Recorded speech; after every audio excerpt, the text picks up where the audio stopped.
თავდაცვაში მიმდინარე რეფორმები, ასევე ვეტერანთა სამსახურის და თავდაცვის სამინისტროს სამომავლო თანამშრომლობა.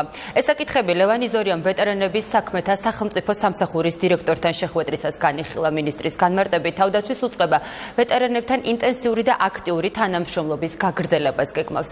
თავის მხრივ ვლადიმერ იმნაძე მინისტრს რეორგანიზაციის პროცესში მხარდაჭერა აღუთქვა. შეხვედრა ვეტერანთა საკითხებზე საუბრით გაგრძელდა. ვლადიმერ იმნაძემ ლევან იზორიას ვეტერანთა პრობლემები გააცნო და მათი მოგვარების პროცესში თავდაცვის უწყებასთან თანამშრომლობის მნიშვნელობას გაუსვა ხაზი.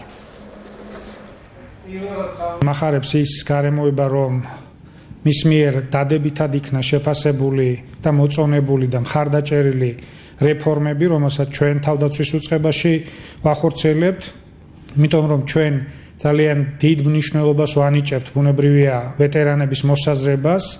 დავსახეთ თანამშრომლობის ძალიან კონკრეტული გეგმები. თემები, რომელიც დღევანდელ ჩვენ შეხვედრაზე განვიხილეთ, ეს ის თემებია, რომელიც წამოჭერილია, რომელიც აწუხებს ვეტერანებს, ვეტერანთა სამსახურს და თავდაცვის სამინისტროს ერთობლივად. ის ჩატეხილი ხიდი, რომელიც იყო თავდაცვის სამინისტროს და ვეტერანთა სამსახურს შორის ადრე, ის გამთლიანების სტადიაშია.